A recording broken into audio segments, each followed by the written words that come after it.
ዋና ዜና የአባቶቻችን ቅርስ በሆነው እንጨት አምባ የሕገ ልቦና ጸሎትና ቡራኬ ተከናወነ። የአማራ ክልል የስልጣን ሹምሽር በጸጥታው ዘርፍ ያለውን ችግር ያመላክታል ተባለም። በጋምቤላ ክልል ከብዙ መዘግየት በኋላ የኮሌራ ወረርሽኝ ክትባት መጀመሩ ተገለጸ። ሰላም ጤና ይስጥልን ውድ አድማጭ ተመልካቾቻችን፣ በመከታተል ላይ የምትገኙት ጃኖ ቅማንት ሚዲያ ነው። አርዕስቶችን በማስቀደም የሰዓቱን ዜናዎቻችን ጀምረናል። ወደ ዝርዝሩ እናልፋለን። አብራችሁ ቆዩ።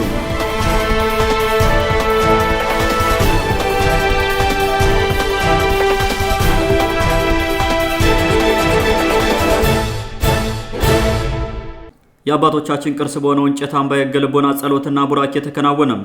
የቅማንት ሕዝብ ጥንታዊ ቅርስ በሆነው እንጨት አምባ የሕገ ልቦና ድግና ላይ ባሳለፍነው ሐሙስ መጋቢት 18 ቀን 2017 ዓ.ም የሕገ ልቦና ጸሎትና ቡራኬ ስነ ስርዓት እንደተካሄደ የመረጃ ምንጮቻችን ለጃኖ ቅማንት ሚዲያ ገልጸዋል።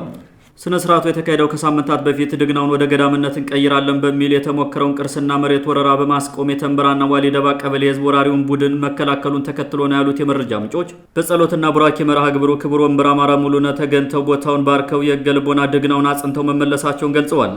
በስነ ስርዓቱ የተለመደው ጸሎት ስነ ስርዓት መካሄዱንና የተፈጠረውን ቅርስ የመውረር ሙከራ አስመልክቶ በስፍራው ከተገኙ አካባቢው ነዋሪዎች ጋር ምክክር መደረጉን ምንጮች ተናግረዋል። ይህ በእንዲህ እንዳለ የቅማንትን ጥንታዊ ባህላዊ ቅርሶችና መካናት በገዳም ማስፋፋት ምክንያት ለመቀራመት ያሰፈሰፈውን ቡድን የሚያስተባብረው መርጌታ ሰለሞን ስሜንም በወረዳው ባለስልጣናት ፊት ቀርቦ ከክቡር ወንበር አማራ ሙሉነህ ጋር ተከራክሮ ተረትቶ መውጣቱ ተሰምቷል። ዞን የድባ የተባለውን የሕገ ልቦና ድግና በጉልበት ከዓመታት በፊት ቀምተው አርሴማ የተባለ ገዳም መስርተው የአካባቢውን መሬት እየወረሩ ያሉት እነ መርጌታ ሰለሞን በእንጨት አምባ ባለቤትነት ጉዳይ የሚያቀርቡት አንዳች ማስረጃ አጥተው ሲሸነፉም በክብር ወንበር አማራ ሙሉነህ ላይ ክብረ ነክ ንግግር መሰንዘራቸውን ምንጮች ገልጸዋል። በህዝቡ ጽኑ ተቃውሞ ህልሙ ከንቱ የቀረበት መርጌታ ሰለሞን ስሜንም ገዳሙን ለመመስረት የፈለግነው በአማራ ክልል ውስጥ ባሉ ገዳማት ውስጥ የሚኖሩ ቅማንት መነኮሳት በማንነታቸው ምክንያት እየተሳደዱ በመሆኑም ለእነርሱ መጠለያ እንዲሆን አስበን ነበር የሚል አዲስ ማጭበርበሪያ ይዞ መምጣቱ ተሰምቷል። ዓለምን ንቆ የመነነ ቅማንት በሄደበት ገዳም የገጠመው መገለልና መገፋት ካለ በጽናት መንፈሳዊ ተጋድሎ በማድረግ ድል መንሳት እንጂም የገባበትን ገዳም እየጣለ ወደ የአካባቢው ለመሰባሰብ ከወሰነ እንደ መነኩሴ አይታይም ያሉት አስተያየት ሰጪዎች እነ መርጌታ ሰለሞን መንፈሳዊነትን በዘረኝነት እያሳበቡ ቅርስ ለመውረድ ከዚህ በላይ ማጭበርበሪያን ከመጠቀም አይመለሱም ብለዋል። በቅማንት መሬት ድግና እያወደሙ የሚሰሩ ገዳማት ዋና ዓላማቸው ቅማንትን ማጥፋት እንጂም መንፈሳዊነትን ለማስፋፋት እንዳልሆነ እናውቃለን የሚሉ ወገኖች በበኩላቸው በላይ አርማጭሆ ወረዳ ባጀና አምባ ላይ በተመሰረተው ገዳም ውስጥ እነማን ናቸው የሰፈሩበት ሲሉ ጥያቄ አቅርበዋል።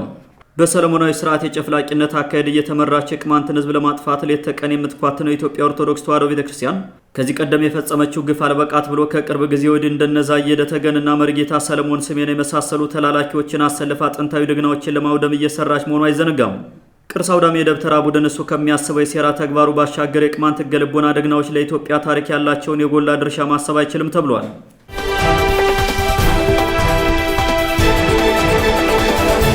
የአማራ ክልል የስልጣን ሹምሽር በጸጥታው ዘርፍ ያለውን ችግር ያመላክታል ተባለም።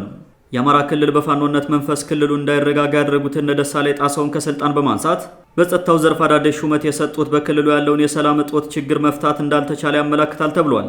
ክልሉ አቶ ደሳለኝ ጣሰው በምክትል ፕሬዝዳንትነት ማዕረግ በቢሮ ኃላፊነት ሲያስተዳድረው የቆየውን የክልሉን ሰላምና ጸጥታ ቢሮ ዶክተር እሸቱ የሱፍ እንዲያስተዳድረው አዲስ ሹመት ሰጥቷል።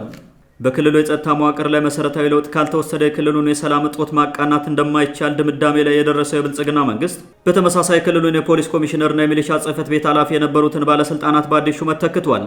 ኮሚሽነር ዘላለም መንግስቴን የክልሉ ፖሊስ ኮሚሽን ኮሚሽነር፣ አቶ አስቻለው አላምሬን የክልሉ ሚሊሻ ጽሕፈት ቤት ኃላፊ አድርጎ በአዲስ መልክ ሹመት በመስጠት በጸጥታው ዘርፍ የመዋቅር ለውጥ ለማድረግ እየሞከረ ያለው አማራ ክልል አድማ ብተና በሚል አዲስ የዳቦ ስም የድሮ ልዩ ኃይል የመሰለ ትልቅ ቁጥር ያለው ታጣቂ አሰልጥኖ አስመርቋል። የክልሉን ሰላምና ጸጥታ ቢሮ የሚመራውን አቶ ደሳለኝ ጣሰውን፣ የክልሉ ፖሊስ ኮሚሽን የሆነውን ኮሚሽነር ደስዬ ደጀንንና የክልሉ ሚሊሻ ጽሕፈት ቤት ኃላፊ ብቃትና አቋም እንዲሁም ተአማኝነት ጥያቄ ውስጥ የገባበት የአማራ ክልል ባለስልጣናቱ ብር ሸለቆ ላይ ያሰለጠኑትን አዲስ ምልምል የአድማ መከላከል ሰልጣኝ እያስመረቁ በነበረበት ወቅት ከኃላፊነት አንስቷቸዋል። በርካታ ቁጥር ያለው አድማ መከላከልና መደበኛ ፖሊስ በብር ሸለቆ ወታደራዊ ማሰልጠኛ መልምሎ በማስገባት ካስመረቁ በኋላም በስውር ከፋኖና ከሻቢያ እንዲሁም ከህወሓት ጋር በመቀናጀት ክልሉን ከብልጽግና መንግስት ነፃ ለማውጣት ሲያሴሩ መቆየታቸውን የሚያመላክት ፍንጭ አግኝተናል በሚል እነ አቶ ደሳለኝ ጣሰው ላይ እርምጃው እንደተወሰደ የውስጥ ምንጮች አመላክተዋል።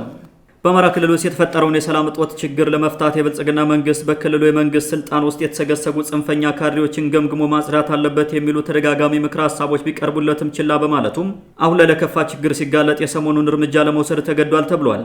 አቶ ደሳሌ ጣሰው ጫካ የገባውንም ሆነ በየከተማውና በመንግስት መዋቅር የተሰገሰገውን ስውር ፋኖ በበላይነት እንደሚመራው በርካታ አመላካች ፍንጮች ሲደርሱት የቆየ የብልጽግና መንግስት በዚህ ቸልተኝነቱ ምክንያት ሰሞኑን ጠንከር ያለ ጥቃት እንደገጠመው ታውቋል።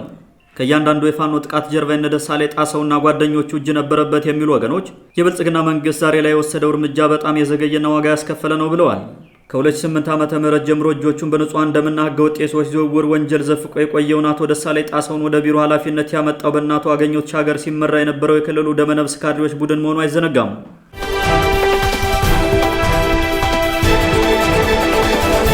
በጋምቤላ ክልል ከብዙ መዘግየት በኋላ የኮሌራ ወረርሽኝ ክትባት መጀመሩ ተገለጸ። ከባለፈው የካቲት ወር ጀምሮ በክልሉ የኮሌራ ወረርሽኝ መከሰቱና የዜጎችን ህይወት እየቀጠፈ መሆኑ ሲነገር ቆይቷል። የክልሉ ጤና ቢሮ በበኩሉ በክልሉ የተከሰተው ወረርሽኝ ኮሌራ ነው ወይስ አይደለም በሚል ከፍተኛ ውዝግብ ውስጥ ገብቶም ጉዳዩን ልባት እንዲያገኝ ናሙና ወደ ፌዴራል ልከናል ሲል መቆየቱ አይዘነጋም።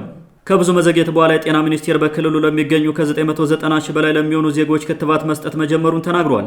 የክልሉ መንግስት የኮሌራ ወረርሽኝ መከሰቱን ለመደበቅ ጥረት ሲያደርግ ነበር የሚሉ አንዳንድ የአካባቢው ምንጮች በዚህም ምክንያት ቁጥሩ በውል የማይታወቅ ህዝብ በበሽታው አልቋል ሲሉ ገልጸዋል። የመንግስት ትኩረት ማነስ ካለው የግንዛቤ ጥረት የጸጥታ ሁኔታና አካባቢው ምቹ አለመሆን ጋር ተዳምሮ ወረርሽኝ ስርጭቱን እንዳባባሰው ተነግሯል። የጤና ሚኒስትሯ ዶክተር መቅደስ ዳባ የኮሌራ ወረርሽኝ በተከሰተባቸው ወረዳዎች 16 ጊዜያዊ የኮሌራ ማከሚያ ማዕከላት መቋቋማቸውን ይፋ አድርገዋል። በጤና ሚኒስትሯ ይፋ የሆነው መረጃ የበሽታውን ክብደትና የስርጭቱን ፍጥነት በግልጽ ያሳያል የሚሉ አስተያየት ሰጪዎች ምናልባትም በአካባቢው ባለስልጣናት ታፍኖ ተይዞ የቆየ የኮሌራ ወረርሽኝ በመቶዎች የሚቆጠሩ ዜጎችን ህይወት አጥፍቶ ሊሆን እንደሚችል ይጠቁማል ብለዋል።